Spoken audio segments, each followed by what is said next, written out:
வணக்கம் மக்களே. நம்ம கார்த்திக் கதையில மே 14 என்ன நடக்க போகுது அப்படிங்கிறத பத்தி தாங்க இந்த வீடியோல இப்ப நம்ம பார்க்க போறோம். வீடியோவுக்கு மறக்காம லைக் பண்ணிக்கோங்க.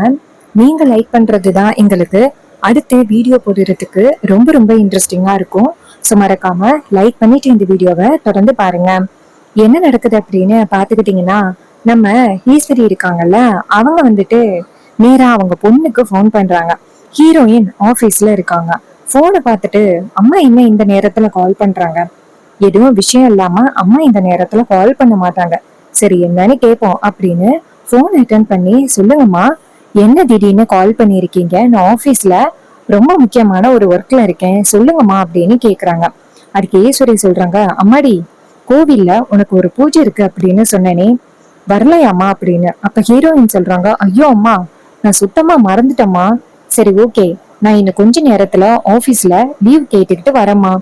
ஈஸ்வரி சொல்றாங்க, சரி சரி சீக்கிரம் கிளம்பி வா, உனக்காக நான் வெயிட் பண்றேன்.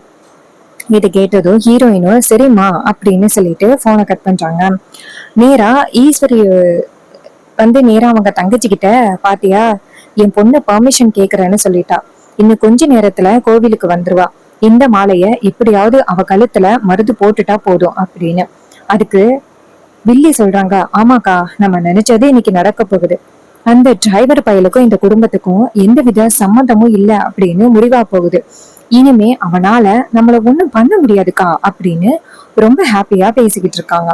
அப்ப நம்ம ஹீரோயின் என்ன பண்றாங்கன்னா, நேரா ஹீரோ கிட்ட போயிட்டு பெர்மிஷன் கேட்டுட்டு உள்ள போறாங்க. சார், உங்ககிட்ட ரொம்ப முக்கியமான ஒரு விஷயம் சார். ஹீரோ சொல்றாரு, சொல்லுங்க மேடம். ஹீரோயின் சொல்றாங்க, சார் இது மாதிரி அம்மா எனக்காக ஏதோ கோவில்ல பரிகாரம் ஏற்பாடு பண்ணிருக்காங்க. சோ நான் கண்டிப்பா அங்க போகணும் சார்.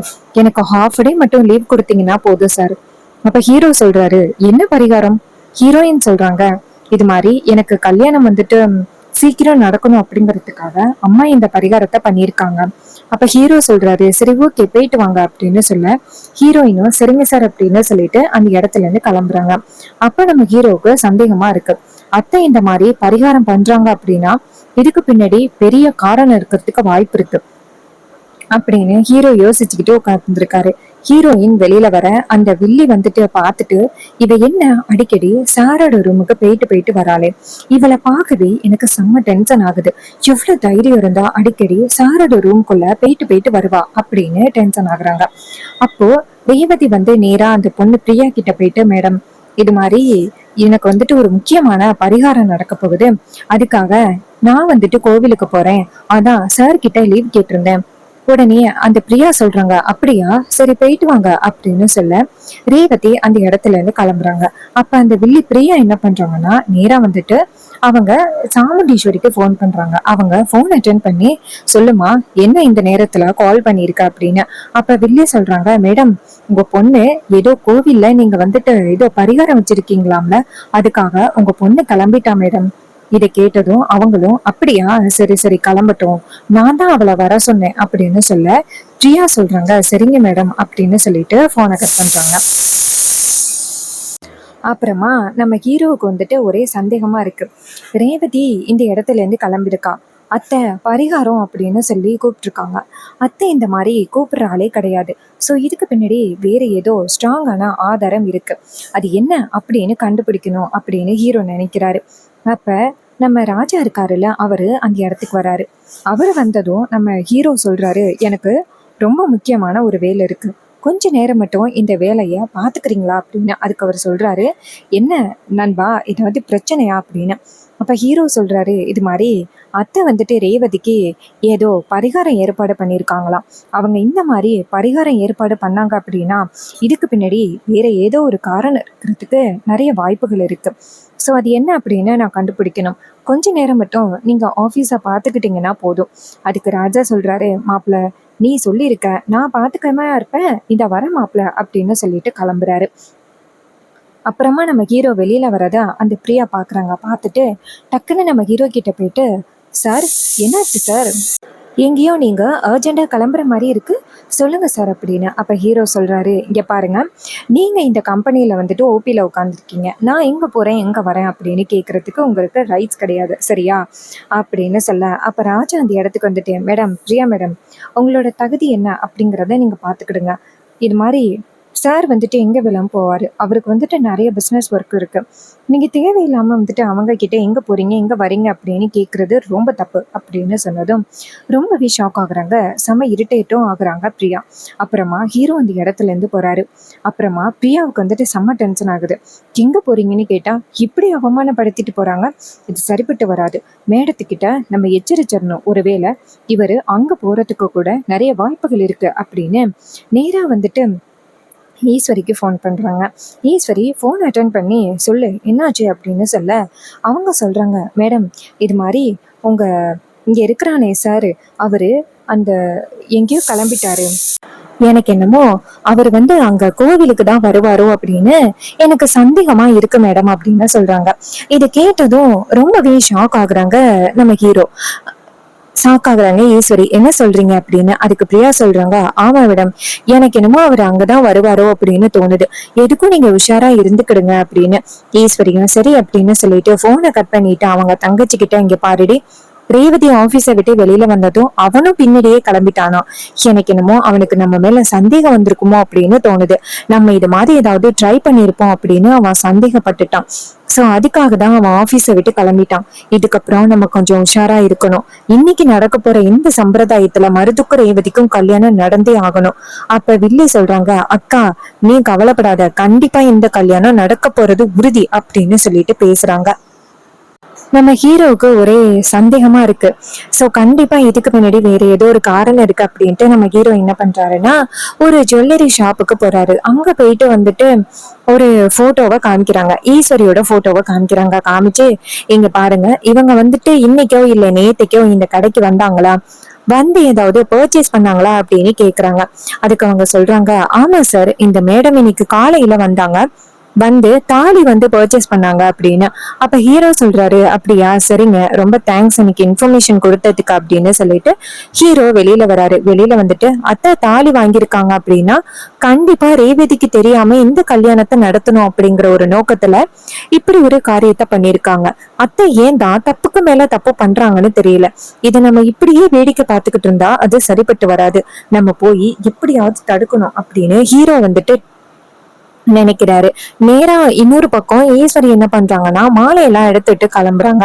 அப்ப ராஜா என்ன சொல்றாருன்னா, ஈஸ்வரி எதுக்கு நீ எல்லாம் மாலையை தூக்கிட்டு இருக்க, கூட நான் கொண்டு வரேன் அப்படின்னு. ஈஸ்வரி சொல்றாங்க, இங்க பாருங்க, இந்த மாலையை எடுத்துட்டு வரதுக்கு எனக்கு தெரியாதா, இங்க பாருங்க, என் பொண்ணுக்கு இன்னைக்கு நடக்க போற பரிகாரம் எந்த வித தடங்களும் இல்லாம நல்லபடியா முடியணும், அதுக்காக தான் நான் இப்படி பண்ணிக்கிட்டு இருக்கேன். அப்ப ரோகிணி சொல்றாங்க, அப்பா அதான் அம்மா மாலைய கொண்டு வரேன்னு சொல்றாங்கல்ல, அவங்கள நீங்க ரொம்ப ஃபோர்ஸ் பண்ண வேணாம், விடுங்கப்பா.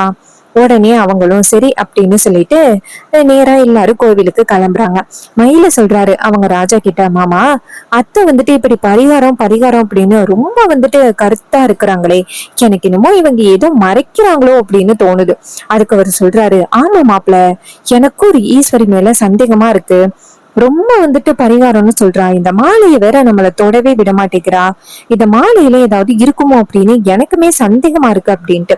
அப்ப மயில சொல்றாரு, ஆமா மாமா, எனக்கும் அதான் சந்தேகமா இருக்கு, அத்தை ஏதோ ஒரு விஷயத்த மறைக்கிறாங்க அப்படின்னு மட்டும் நல்லா தெரியுது அப்படின்னு பேசிக்கிட்டு இருக்காங்க.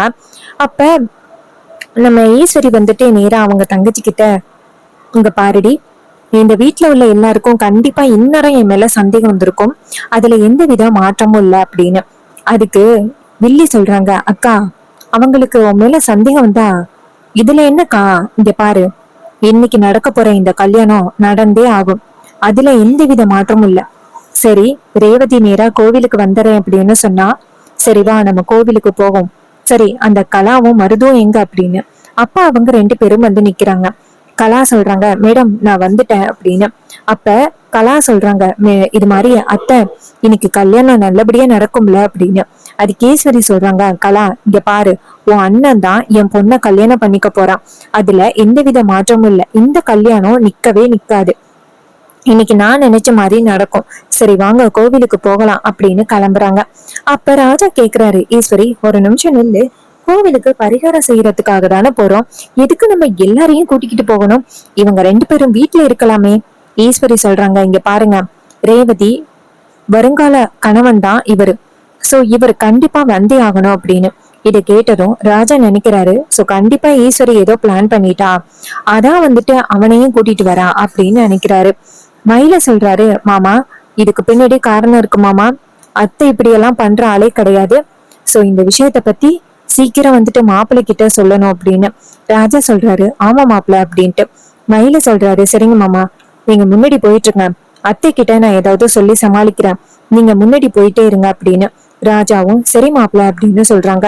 மயில என்ன பண்றாங்கன்னா நேரா அவங்க அத்தை கிட்ட, அத்தை ஹோட்டல்ல ஒரு சின்ன வேலை இருக்குத்த, அதை முடிச்சிட்டு நான் ஸ்ட்ரெயிட்டா வந்துட்டு அந்த பரிகார பூஜையில கலந்துக்கிறேன் அப்படின்னு.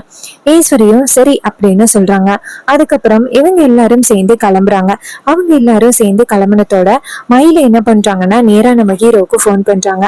நம்ம ஹீரோ வந்துட்டு போன் அட்டென்ட் பண்ணி, சொல்லுங்க எல்லாரும் கோவிலுக்கு கிளம்பிட்டீங்களா அப்படின்னு கேக்குறாங்க.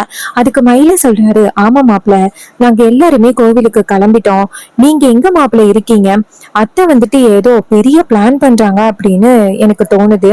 என்ன பண்றாங்க அப்படின்னா ஏதோ மாலை மாதிரி வச்சிருக்காங்க, அந்த மாலைய நாங்க கொண்டுட்டு வரோம் அப்படின்னு சொன்னா அந்த மாலைய தொடவே விட மாட்டேங்கிறாங்க. என்னமோ ரேவதிக்கு இந்த மாலை போட்டு வந்துட்டு ஏதோ பரிகாரம் செய்யணுமா, எங்க எல்லாருக்குமே என்னமோ சந்தேகமா இருக்கு, அத்தை எங்களை நமக்கு தெரியாம ஏதோ ஒரு பிளான் பண்றாங்க, அதுக்கும் ரேவதிக்கு தெரியாம பண்றாங்க அப்படின்னு. இதை கேட்டதும் அவரு சொல்றாரு, மாப்பிள்ள. அப்ப ஹீரோ சொல்றாரு, இது மாதிரி அத்தைய பத்தி ஒரு ஜுவல்லரி ஷாப்ல போயிட்டு விசாரிச்சேன், ரீசெண்டா அத்தை ஏதோ பர்ச்சேஸ் பண்ணாங்களா அப்படின்னு விசாரிச்சேன். ஏன்னா கொஞ்ச நேரத்துக்கு முன்னாடி ரேவதி வந்துட்டு லீவ் வேணும் அப்படின்னு சொல்லிட்டு லீவ் கேட்டா, சோ பரிகாரம் செய்ய போறேன் அப்படின்னு சொன்னா. சோ எனக்கு என்னமோ இதுல சந்தேகம் இருந்த மாதிரி இருந்துச்சு. உடனே நான் ஜுவல்லரி ஷாப்ல விசாரிச்ச போது அத்தை வந்துட்டு தாலி பர்ச்சேஸ் பண்ணதா சொன்னாங்க. சோ நீங்க சொல்ற மாலைக்கும் இந்த தாலிக்கும் ஏதோ சம்பந்தம் இருக்கு, ஒருவேளை மாலைக்குள்ள தாலியை வச்சு அந்த மருதுவை போட வச்சு இந்த கல்யாணம் முடிக்கலாம் அப்படின்ட்டு அத்தை நினைப்பாங்களோ. அப்ப மயில ரொம்ப ஷாக் ஆகுறாரு.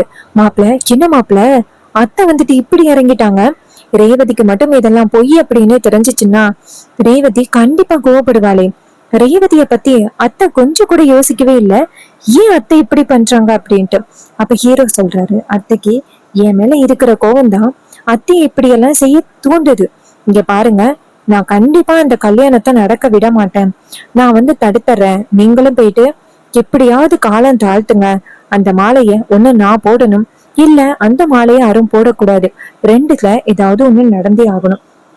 இதை கேட்டதும் மயில சொல்றாரு, ஆமா மாப்பிள்ள, நீங்க சொல்றது சரிதான், ரெண்டுத்துல ஏதாவது ஒண்ணு நடந்தே ஆகணும் அப்படின்னு சொல்லிட்டு நம்ம மயில சொல்றாரு, சரிங்க மாப்பிள்ள, நான் நேரா அங்க போயிட்டு இந்த விஷயத்தை எப்படியாவது தடுக்கிறது அப்படிங்கறத நான் சொல்றேன், இந்த விஷயத்த பத்தி மாமா கிட்டையும் ரோகு கிட்டையும் சொல்றேன், அவங்க எல்லாரும் சேர்ந்து தடுக்கிறதுக்கு வாய்ப்புகள் இருக்கு.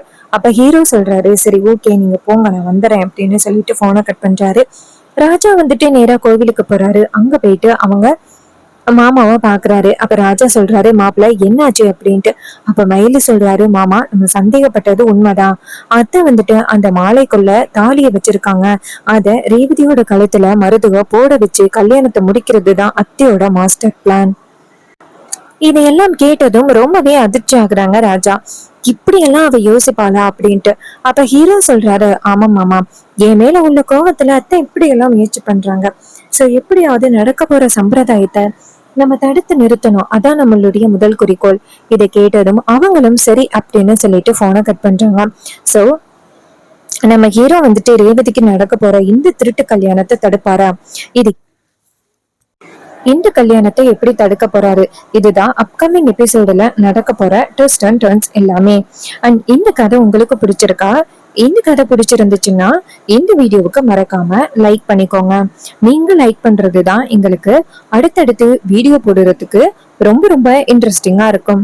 ஸோ மறக்காம லைக் பண்ணிட்டு இந்த வீடியோவை தொடர்ந்து பாருங்க. அது மட்டும் இல்லாம நம்ம கிட்ட ஹேர் கிளிப்ஸ் அண்ட் ஆக்சசரிஸ் வந்துட்டு அவைலபிளா இருக்கு. எந்த ஹேர் கிளிப்ஸ் ஆக்சசரிஸ் வேணும் அப்படின்னா கமெண்ட்ல வந்துட்டு ஹாய் அப்படின்னு மெசேஜ் பண்ணி சீக்கிரம் ஆர்டர் பிளேஸ் பண்ணுங்க.